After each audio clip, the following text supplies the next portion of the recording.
Cependant, ce sont nos souffrances qu'il a portées, c'est de nos douleurs qu'il s'est chargé, et nous l'avons considéré comme puni, frappé de Dieu et humilié. Mais il était blessé pour nos péchés, brisé pour nos iniquités. Le châtiment qui nous donne la paix est tombé sur lui. Et c'est par ses meurtrissures que nous sommes guéris. Nous étions tous errants comme des brebis, chacun suivait sa propre voie. Et l'Éternel a fait retomber sur lui l'iniquité de nous tous. Il a été maltraité et opprimé.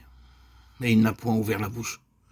Semblable à un agneau qu'on mène à la boucherie, à une brebis muette devant ceux qui la tondent.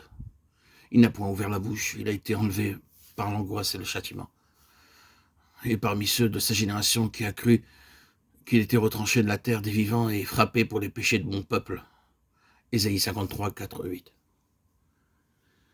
Le prophète Ésaïe a dit prophétiquement de façon détaillée comment le Seigneur Jésus-Christ porterait notre jugement et notre péché. Il a porté les peines causées par nos pensées, nos paroles, nos actes de péché. Il a dû tout payer. Le Seigneur Jésus-Christ a souffert à notre place à cause de nos pensées coupables. Il arrive parfois en justice que l'on ne trouve pas un témoin à charge contre une personne qui a commis un crime. Un homme peut commettre un crime, mais s'il ne se trouve aucun témoin contre lui, le juge peut le mettre en liberté. En fait, il faut qu'il y ait 2 ou 3 témoins contre lui. Dans de nombreux cas, la police n'arrive pas à trouver de véritables témoins et la poursuite échoue. Quant au Seigneur Jésus-Christ, il prit sur lui de souffrir à cause de nos pensées, de nos paroles et de nos actes. Parce que nous commettons des péchés dans ces 3 domaines. Le Seigneur Jésus-Christ a porté le châtiment pour notre triple façon de pécher. On lui a craché au visage à cause de nos pensées pécheresses. On l'a injurié à cause de nos paroles de péché. Ses mains et ses pieds ont été cloués, son côté percé, son corps fouetté à cause de nos actes de péché.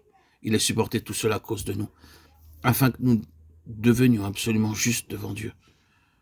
Cela efface aussi le souvenir de nos péchés passés. Le diable essaie de nous rappeler les péchés d'autrefois.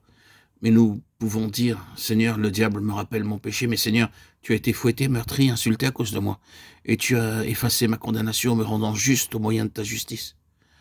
Cela nous donne la parfaite liberté et la hardiesse de nous rendre en sa présence, et l'encouragement pour nous relever de toutes nos chutes quand nous tombons.